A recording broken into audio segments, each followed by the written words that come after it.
거슬릴 수 있네. 나의 힘 대신 능력의 주로 인해 Nothing is impossible. 강한 성 무너지고 눈먼 자는 뜨며 믿음 안에 살 때 Nothing is impossible.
하나님 아버지, 오늘도 주일에 온라인 예배를 드릴 수 있게 해주셔서 감사합니다. 코로나19로부터 청소년부 선생님, 목사님 안전하게 지켜주셔서 감사합니다.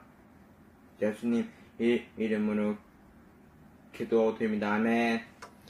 안녕하세요 여러분. 오늘도 이렇게 영상으로 함께 만나 인사하고 예배할 수 있게 되어서 반갑습니다.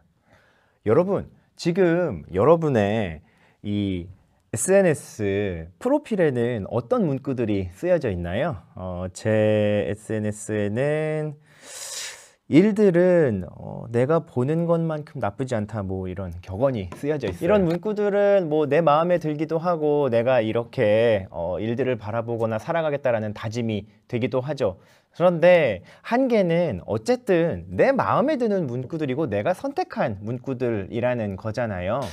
이와 반대로 만약에 어떠한 말이나 글이 주체가 되어서 나의 삶을 이끌어갈 수 있고 내게 변화를 가져올 수 있다면 여러분은 그 말과 글을 어떻게 받아들이실 건가요? 어거스틴이라는 이름의 한 사람이 있어요.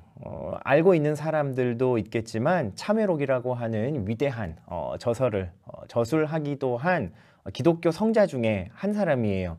그런데 이 사람이 처음부터 하나님을 알고 하나님을 따르던 삶을 살던 사람은 아니었거든요. 이단 교리에 심취해 있었고 생활적으로도 굉장히 방탕한 삶을 살아가던 사람이었어요. 그랬던 그를 굉장히 가슴 아파하며 바라보던 그의 어머니 모니카는 늘 그가 다시 하나님께로 돌아오길 눈물로 기도했죠.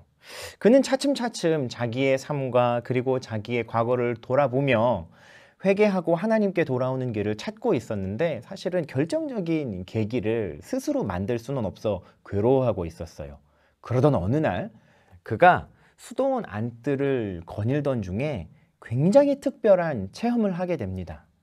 아이들이 뛰노는 노랫소리 가운데에서 자신에게만 들려오던 딱 두 단어의 음성, 펴서 읽어라, 톨레 레게 라고 하는 음성을 듣고 무언가에 홀린 듯 이끌려가서 하나님의 책인 성경 말씀을 읽게 되죠. 그리고 그가 읽었던 말씀은 바로 이 말씀이에요. 로마서 13장 14절의 말씀. 오직 주 예수 그리스도로 옷 입고 정욕을 위하여 육신의 일을 도모하지 말라. 결국 이 말씀이 한 사람 어거스틴의 인생을 송두리째 바꿔놓게 되었죠. 오늘은 우리가 지난 4, 5주 동안 함께 살펴보았던 예배, 찬양, 기도, 헌금, 주일 성수 이것들에서 더 우리의 삶의 일상 부분으로 확장되어진 하나님의 말씀을 따라 살아가는 삶, 그 중에서도 첫 번째 시간으로 성경은 어떤 책이고 어떻게 받아들여야 하는 책인지에 대해서 성경 말씀이 가르쳐주는 지식들을 기초로 함께 살펴볼 거예요. 먼저 오늘 우리에게 주신 말씀 디모데후서 3장 16절과 17절 말씀을 읽어볼게요. 모든 성경은 하나님의 감동으로 된 것으로 교훈과 책망과 바르게 함과 의로 교육하기에 유익하니 이는 하나님의 사람으로 온전하게 하며 모든 선한 일을 행할 능력을 갖추게 하려 함이라. 아멘. 사람은 세상에 태어나 자신의 삶을 살아가면서 어떻게 하나님이라고 하는 존재를 알게 되고 그분을 만나갈 수 있을까요? 하나님이 우리에게 주신 삶의 터전인 자연 혹은 가족, 공동체와 같은 일반적인 계시체를 통해서도 우리는 하나님을 알 수 있어요.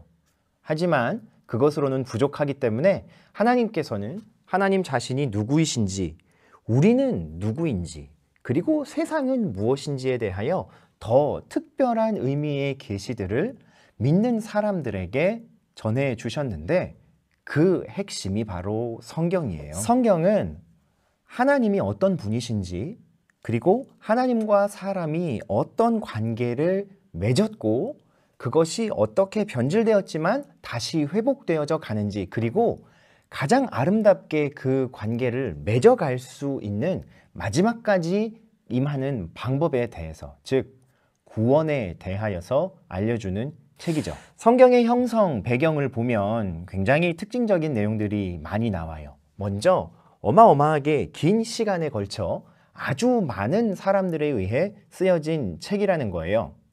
성경은 1600여 년의 시간 동안 무려 40여 명이 넘는 저자들에 의해 기록되었어요. 우리가 알고 있는 성경책의 구약, 신약은 모두 66권이고요.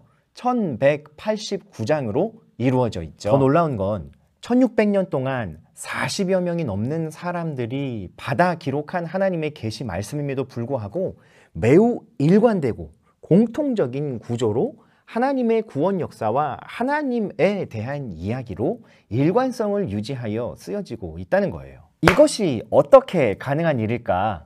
오늘 본문 디모데후서의 말씀에는 이 비밀을 이렇게 설명하고 있어요. 모든 성경이 하나님의 감동으로 쓰여졌다. 혹은 하나님의 영감, 영어로는 inspiration이라고 하는 단어인데 이 단어의 헬라어 원뜻을 찾아보면 데오 푸뉴스토스라고 하는 단어예요.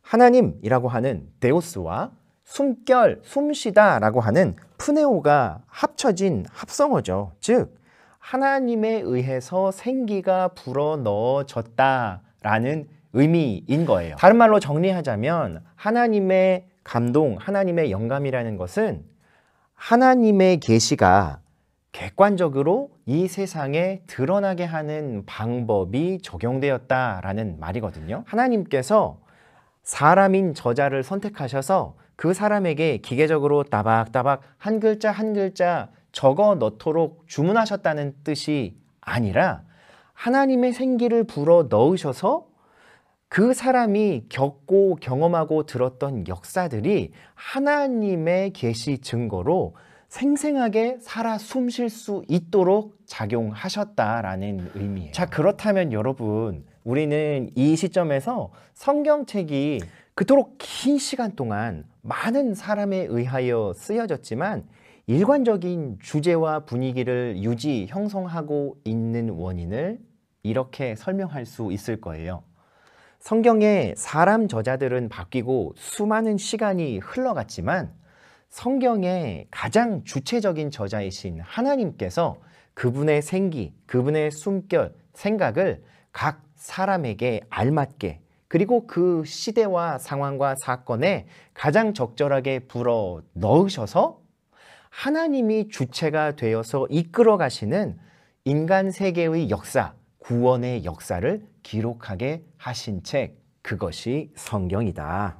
네. 그래서 이 성경책을 읽다 보면 흥미진진하고 재미있는 내용들도 있고, 아, 이런 내용들은 왜 써 있을까? 아니면 정말 지루하고 사람 이름들만, 그것도 막 진짜 외국 과자 이름 같은 사람 이름들만 막 계보로 쭉 나오는 내용들도 있는데 대체 이것들이 왜 쓰여져 있을까라는 궁금증을 성경 읽다 보면 많이 가지게 되거든요. 그런데 여러분, 이런 모든 특징들은 사실은 하나님의 책인 이 성경이 세상에서 쓰여진 다른 일반적인 책들과는 구별되는 특징이라고 이제는 볼 수 있는 거예요. 첫 번째 특징은 성경의 모든 말씀의 내용들은 바로 하나님이 지정하시고 알려주신 유일한 구원의 길을 알려주는 책이기 때문이에요. 소설책이나 왜 만화책, 웹툰지들을 읽으면 흥미진진하고 재미있죠. 이야기 자체가 주는 감동도 있고 교훈도 있고 가르침도 있어요. 하지만 그 어떤 책들도 사람의 본질적인 구원에 이르는 길을 가르쳐주지는 못하는 거죠. 성경은요, 태초로부터 세상을 지으시고 세상을 유지하시고 죄와 죽음에 빠진 이 온 세상과 사람들을 하나님께서 어떻게 바라보셨고 그들을 다시 구원하시기 위하여서 하나님의 위대한 계획을 구약 시대로부터 신약 시대에 이르기까지 어떻게 준비하고 예비하여 오셨는지 수많은 믿음의 사람들의 계보를 통하여서 그 약속이 이어지고 전승되고 계승되고 발전되어서 결국에는 신약의 정점에 기록에서 예수 그리스도께서 완전한 하나님, 완전한 사람으로 이 땅에 오시고 3년간의 공생의 사역을 통하여서 하나님 나라를 선포하시고 계획에 따라 산 제물로 그리고 우리의 구원 제물로 십자가에 달려 죽으시고 죄 없으신 그분이 죽으심으로 말미암아 우리 죄값을 대신 치르시고 다시 살아나셔서 사망 죽음을 이기시고 누구든지 그분을 믿기만 하면 구원을 얻게 되는 그 결과, 그 진리, 그리고 살아나신 그분이 내가 다시 돌아올 때까지 모든 민족에게 이 지식과 이 구원의 진리를 가르쳐라. 내가 다시 돌아올 것이다. 그때에는 영원한 심판 그리고 영원한 낙원이 주어질 것이다. 라고 하신 내용들이 현재 진행형으로 이어져 가고 있는 내용들을 성경 66권은 단계적으로 그리고 과정적으로 보여주고 있는 거죠. 이렇게 정리할 수 있어요. 성경의 모든 내용들은요, 구원에 이르는 지혜 그리고 그 구원 자체를 가리키는 것 외에는 다른 어떤 기능도 하지 않는다는 거예요. 계시적인 진리고 지혜이기 때문에 때로는 사람이 가지고 있는 과학적인 어떤 장치나 과학적인 기제들로 검증하거나 증명해낼 수 없는 부분들도 밝혀져요. 이건 마치 김치찌개 전문점에 가서 이탈리안 정통 피자를 달라고 하는 것과 같은 사건인 거죠. 두 번째로 성경을 어떻게 읽어야 하는가, 구원받고 믿음을 받아들인 구원 이후에, 구원 사건 이후에 계속되는 구원의 길을 걸어가는 성도들에게도 성경은 구원과 신앙생활의 유일한 법칙을 알려주고 있어요. 여러분, 이 신앙생활의 법칙을 알려줄 수 있는 가장 효과적인 내용들은 무엇일까요? 예시를 전해주는 거예요. 그런데 그 예시들에는 좋은 예시도 있고 나쁜 예시들도 있을 수 있겠죠. 성경 말씀을 읽다 보면 범죄한 사람들의 내용들도 많이 나오는데 사람들의 실수와 실패, 배신과 배반, 각종 부끄러운 이야기들도 성경에는 가감없이 나오고 있거든요. 근데 그 이유들을 오늘 본문 말씀을 통해서 이렇게 정리해 볼 수 있을 것 같아요. 디모데후서 3장 16절의 말씀을 보면 모든 성경은 하나님의 감동으로 된 것이고 교훈, 책망, 바르게 하면 의로 교육하기에 유익하다라고 되어 있어요. 4가지의 단어들이 나오는데 하나하나 손꼽아가며 좀 정리를 해보자고요. 먼저 교훈은요, 물건 사면 우리가 이렇게 같이 오는 사용 설명서랑 같은 거예요. 사람이 하나님께 어떻게 지음받았고 그리고 우리에게 주어진 삶들은 하나님의 그 구원의 뜻 안에서 어떻게 흘러가야 하는지, 당연히 하나님을 주인으로 따라 섬기며 예수 그리스도의 가르침을 따라 사는 삶이 되는 거죠. 그런데 이 사용 설명서대로만 물건을 사용하거나 우리가 그 인생을 살아갈 수 없죠. 반드시 문제가 발생해요. 책망은요, 이 문제의 원인들을 알려주는 거예요. 하나님을 떠났기 때문에, 하나님의 약속들을 가벼이 여겼기 때문에 우리가 짓게 되는 모든 죄나 문제 상황들, 실패들의 원인들을 알려주는 게 책망이에요. 자, 그렇다면 세 번째 바르게 하면 뭘까요? 거기에 대한 해결책을 전해주는 거예요. 성경에는 그 해결책들도 함께 나오고 있거든요. 보세요. 사전의 사용 설명서, 문제가 발생했을 때 원인, 그리고 해결책. 자, 그 다음에 오는 건 당연히 이 세 개의 통합적인 훈련 과정이겠죠. 의로 교육하기라는 것은 바로 이 바르게 살아가는 방법, 문제 발생, 해결을 계속해서 사이클로 반복해 나아가는 훈련 과정이 되는 거거든요. 성경은 그런 의미로 우리에게 주어진다는 거죠. 마지막 세 번째로 성경이 우리에게 주는 의미, 성경이 하나님의 영감 감동으로 쓰여진 책으로서 우리에게 주어지는 그 의미는 성경이 비록 우리에게 가르쳐주고 깨우쳐주는 것들이 많은 책이지만 궁극적으로는 그 가르침과 깨우침들이 우리의 삶의 본질적이고 자발적인 변화를 유도하고 그것을 의도하는 책이라는 데에 있어요. 오늘 말씀 하반절인 17절 말씀을 보면 하나님의 선한 일을 도모하고 온전한 사람으로 자라가게 하는 책이다라는 구절이 나오잖아요. 여기에 나오는 온전한 사람이다 라고 하는 의미가 굉장히 중요해요. 여기에 나오는 온전함의 기준은요, 사람과 세상의 기준이 아니에요. 스펙적으로 봤을 때 일정 수준 이상의 교육을 받거나 지식을 쌓거나 경험이나 결과들을 가져오는 것이 아니라 하나님이 보시기에 합당한 기준을 넘어서느냐. 고린도후서 5장 17절의 말씀을 보면 이런 말씀이 쓰여져 있거든요. 그런즉 누구든지 그리스도 예수 안에 있으면 새로운 피조물이니 이전 것은 지나갔을 때 보라 새 것이 되었도다. 그러니까 이전 사람의 모습을 스스로 자발적으로 버리고 무엇으로? 말씀을 기준으로 삼아서 내가 하나님의 가르침과 하나님의 뜻을 따르는 새로운 존재가 되겠노라, 그리고 예수 그리스도를 따르겠노라 하고 예전 사람은, 예전 우리의 모습은 죽었습니다 라고 고백하고 하나님을 따르는 것, 이게 하나님 안에서의 온전함인 거죠. 저는 이 온전함에는 여러 가지 많은 영역들이 있지만 그 중에 첫 번째가 되고 우리가 가장 실제적으로 따를 수 있는 지침은요, 하나님의 말씀을 얼마나 중하게 여기느냐. 무엇이 중한디의 질문에 하나님의 살아계신 말씀이라고 스스럼 없이 대답할 수 있는 그 자세, 애티튜드가 첫 번째라고 생각해요. 여러분, 이게 믿는 바 어떤 내용에 대한 우리의 신뢰를 두는 건 확신이잖아요. 그 확신한 일에 거하면서 하나님이 주신 온전한 삶을 살아가기 위해 의로 교육받는 것, 말씀에 의하여 훈련받는 삶을 살아가는 것, 이게 진또백인 거예요. 저는 오늘 이 말씀을 함께 살펴보면서 여러분과 제가 성경 말씀을 그냥 내 마음에 드는 말씀, 나를 도와주시는 하나님이 함께 하실 것이다 라고 하는 나를 위한, 나를 주체로 하는 어떤 말과 글들이 아니라 수천 년, 아니 까마득한 세상이 시작되기 전부터 하나님께서 계획하셨던 세계, 하나님이 계획하셨던 사람의 모습이 하나님이 주체적으로 우리에게 계시하시며 알려주신, 그분이 진짜 우리의 주인이시고 온 세상을 주관하시는 분이셔. 나의 존재가 얼마나 놀라워지고 그리고 얼마나 유일해지고 소중해지겠어요. 그게 진짜 자존감이고 그게 진짜 자존심 아니에요? 그렇게 나의 존재의 근원이자 기반이 되시는 하나님이 주시는 말씀, 이 성경의 말씀들을 분명히 알고 믿으며 그 확신한 바 위에 우리의 온전한 삶을 쌓아가겠노라 다짐하는 성민의 청소년, 그리고 샘 한 사람 한 사람이 되기를 바라고요.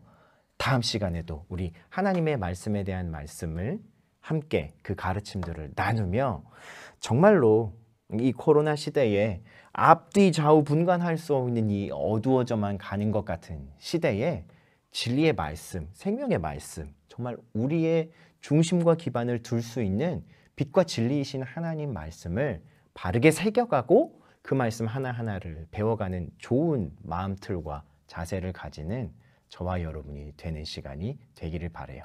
이 은혜와 이 능력의 변화가 우리와 함께 하길 하나님은 원하고 계세요.